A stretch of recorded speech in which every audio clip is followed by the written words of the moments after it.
प्रधानमन्त्रिणः नरेन्द्रमोदिनः अध्यक्षतायां मुख्यसचिवानां त्रिदिवसीय राष्ट्रीय सम्मेलनस्य अद्य समापनम्। उपवेशनं जीवन सुगमता राज्यानां सहभागितया विकासविषये केन्द्रितमस्ति।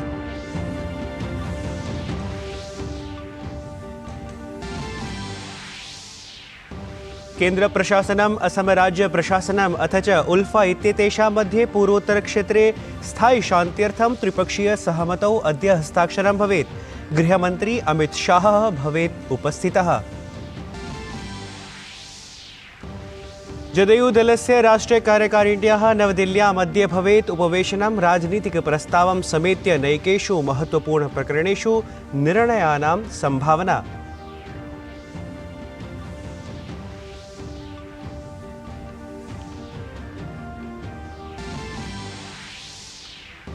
उत्तरभारते शैत्यप्रकोपः अनुवर्तते। ऋतुविज्ञानविभागेन 3 दिनानि यावत् दिवारात्रावधौ अतिनिहारस्य संचेतना अस्ति प्रकटिता।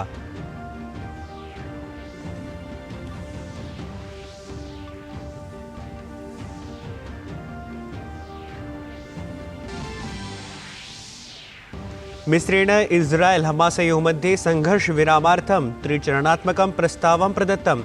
हमासस्य प्रतिनिधिमण्डलमद्य काहिरा इत्यत्र प्रस्तावे मिस्रेण सह कुर्यात् चर्चाम्।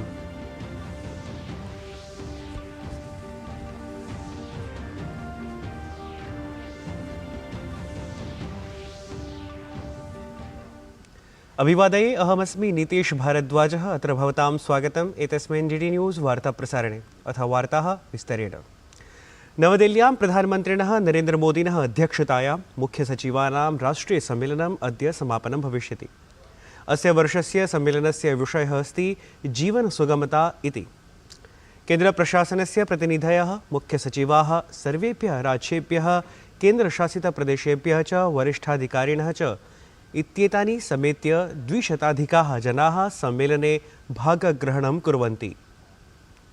कल्याणकारी योजनाः यावत् सरलतया प्राप्तिः, सेवा वितरणम् इत्येतेषां गुणवत्तायां विशेषबलेन सम्मेलने भूमि, सम्पत्ति, विद्युत्, पेयजल, स्वास्थ्य, विद्यालय, शिक्षा प्रभृतयः विषयाः तत्र चर्च्यन्ते।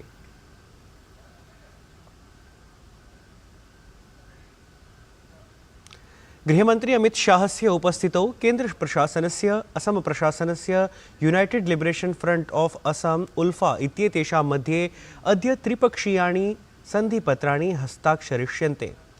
एतस्य उद्देश्यं पूर्वोत्तरक्षेत्रे स्थायित्वेन शान्तिस्थापनमस्ति।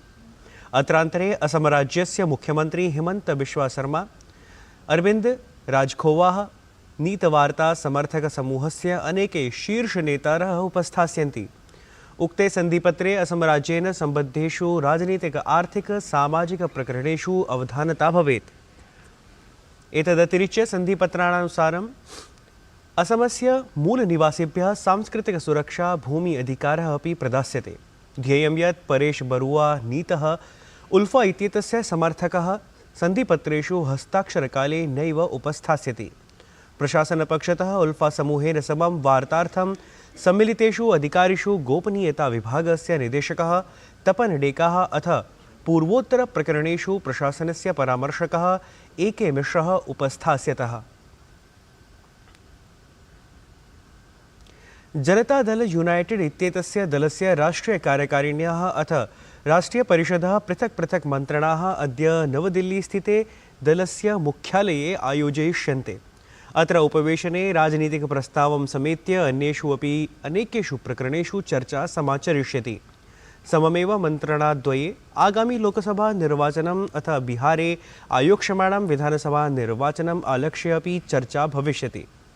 मन्त्रणायाः पूर्वं गतदिने जनतादल यूनाइटेड इत्येतस्य दलस्य शीर्षनेतॄणां मध्ये विचारः अनुदिनं समाचरितः। तावत् गतदिने बिहारस्य मुख्यमन्त्री नीतीशकुमारः दिल्लीं सम्प्राप्य ललनसिंहेन समं मिलितवान्। अनन्तरं नीतीशकुमारः दलस्य पदाधिकारिभिः समं समुपवेशनं समाचरितवान्।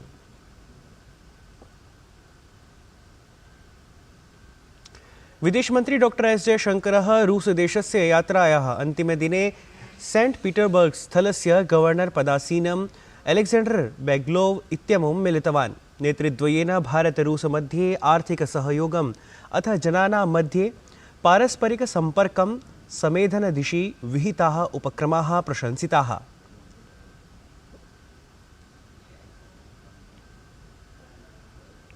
इतः पूर्वं विदेशमन्त्री डॉक्टर एस जयशङ्करः सेण्ट् पीटर्बर्ग् इति स्थले स्टेट् यूनिवर्सिटी इत्यत्र भारतीयविषयविशेषज्ञानाम् एकेन समूहेन समं संवादं समाचरितवान्।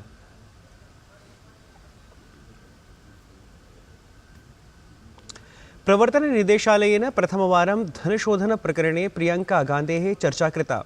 प्रकरणमेतत् प्रवासी भारतीयव्यापारिणा सीसी थम्पी इत्यनेन सम्बद्धमस्ति, यस्मिन् प्रियङ्का गान्धेः पतिः रॉबर्ट् वाड्रा इत्यस्मिन्नपि आरोपः अस्ति। प्रवर्तननिदेशालयेन कथितं यत् पूर्वकाङ्ग्रेसाध्यक्षायाः सोनिया गान्धेः जामाता रॉबर्ट् वाड्राः पुत्री प्रियङ्का गान्धी इत्येताभ्यां दिल्ल्याः भूमिविक्रेतृणा हरियाणाराज्ये भूमिक्रयणं कृतमासीत्।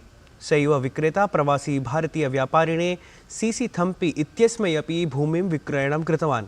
प्रवर्तननिदेशालयस्य आरोपः अस्ति यत् थम्पी वाड्रा इत्यनयोः गहनसम्बन्धाः सन्ति। केन्द्रीयोपभोक्तृप्रकरण खाद्य सार्वजनिक वितरण मन्त्री पीयूष गोयलः गतदिने नवदिल्ल्यां सूक्ष्मलघु मध्यम उद्योग क्षेत्राय ई-कॉमर्स एक्सपोर्ट हैंडबुक इति पुस्तकं प्रकाशितवान्। एतत् पुस्तकं हिंदी, आंग्ल, गुजराती, कन्नड इति भाषाचतुष्टये उपलब्धमस्ति। अत्रावसरे केन्द्रीयमन्त्री पीयूष गोयलः उक्तवान् यत् पुस्तकस्य प्रकाशनेन भारतस्य वस्तूनां विक्रयणाय जगतः द्वाराणि उद्घाटयिष्यन्ते अथ भारते निर्मितानि वस्तूनि बहिः सारल्येन प्रेषयिष्यन्ते। अत्रान्तरे केन्द्रीयमन्त्री एतदपि सूचितवान् यत् नववर्षस्य आरम्भिकेषु दिनेषु पृथक् पृथक् मन्त्रालयैः समं सम्मिल्य देशस्य विभिन्नेषु क्षेत्रेषु निर्मितानाम् उत्पादानां प्रदर्शनी दिल्ल्याम् आयोजयिष्यते। Encouraging MSMEs to get set and start exporting, which will be a one-stop shop, giving the what, where, when and how to promote exports through e-commerce. This was part of our foreign trade policy 2023 ambitious target to increase merchandise exports to $1 trillion by 2030. And in some sense, this is also reflective of the whole of the government approach that Prime Minister Modi has brought to India. उत्तर प्रदेशस्य अयोध्यानगर्यां जनवरी मासस्य 22 दिनाङ्के श्रीरामजन्मभूमि मन्दिरे प्राणप्रतिष्ठा समारोहमालक्ष्य सम्पूर्णदेशः उत्साहितः दृश्यते। अथ समारोहार्थम् अयोध्या वधुरिव अलङ्क्रियमाणा अस्ति।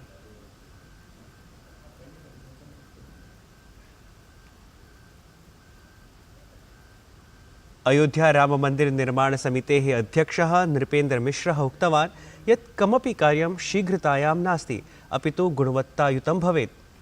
निर्माणकार्यं 3 चरणेषु तत्र भवति। प्रथमं चरणं 23-द्विसहस्रतमवर्षस्य डिसेम्बर् मासं यावत् अस्ति। द्वितीयं च 24-द्विसहस्रतमे वर्षे भविष्यति, यदा सम्पूर्णमन्दिरस्य निर्माणं पूर्णं भविष्यति। तृतीयचरणे परिसरस्य निर्माणकार्यं भविष्यति। गुणवत्ता के आधार पे अधिकतम मजबूती के साथ जो होना चाहिए वो किया जा रहा है और उसी के कारण यह निर्माण कार्य 3 चरणों में रखा गया है। पहला 2023 दिसंबर तक है, दूसरा 2024 में होगा जब पूरा मंदिर का निर्माण हो जाएगा, और तीसरा और अंतिम चरण है जबकि परिसर में भी जो निर्माण कार्य हैं वो होंगे। केन्द्रीय मंत्री धर्मेन्द्र प्रधानः गतदिने उक्तवान् यत् प्रधानमन्त्रिणः मोदिनः नेतृत्वे जम्मूकश्मीरे सकलेषु अपि क्षेत्रेषु विकासः जायमानः अस्ति। तेन इतोपि कथितं यत् विद्यालयीयशिक्षायाः संवर्धनेन नवशिक्षासंस्थानानि उद्घाट्यन्ते। केन्द्रीयमन्त्री उक्तवान् यत् इतः पूर्वं विशिष्टानुच्छेदकारणात् आरक्षणादि सुविधानां लाभैः जम्मूकश्मीरवासिनः वञ्चिताः आसन्, परं साम्प्रतं तत्र जम्मूकश्मीरे समाजः जागरूकः शक्तः च जायमानः अस्ति। श्रीधर्मेन्द्रप्रधानः भारतीयप्रबन्धनसंस्थानस्य जम्मूसङ्कायं तत्रत्यान् छात्रान् च सम्बोधयति स्म। नरेंद्र मोदी जी की जिम्मेवारी के कारण आज जम्मू कश्मीर में अनेक नए शिक्षा अनुष्ठान खुल रहे हैं। IIM जम्मू उसकी एक उदाहरण है। 2016 में निर्णय करके IIM जम्मू को ओपनिंग करवाया गया था। IIM के साथ साथ IIT Jammu, AIIMS Jammu, AIIMS Srinagar, ये सारे इंस्टीट्यूशन यहाँ NIT पहले से ही था, उसकी भी नए कैंपस, नए स्ट्रेंथनिंग के बारे में सोचा जा रहा है। आज भी जम्मू कश्मीर में नौजवानों के अंदर जो प्रतिभा है, ये सारे नेशनल इंस्टीट्यूशंस के माध्यम से बाहर आए और बाहर के बच्चे भी इस नेशनल इंस्टीट्यूशन में पढ़ के यहाँ की इकोसिस्टम को समझे, यही इस नेशनल इंस्टीट्यूशन की उद्देश्य है। मिश्रेण इस्राएल हमासयोः मध्ये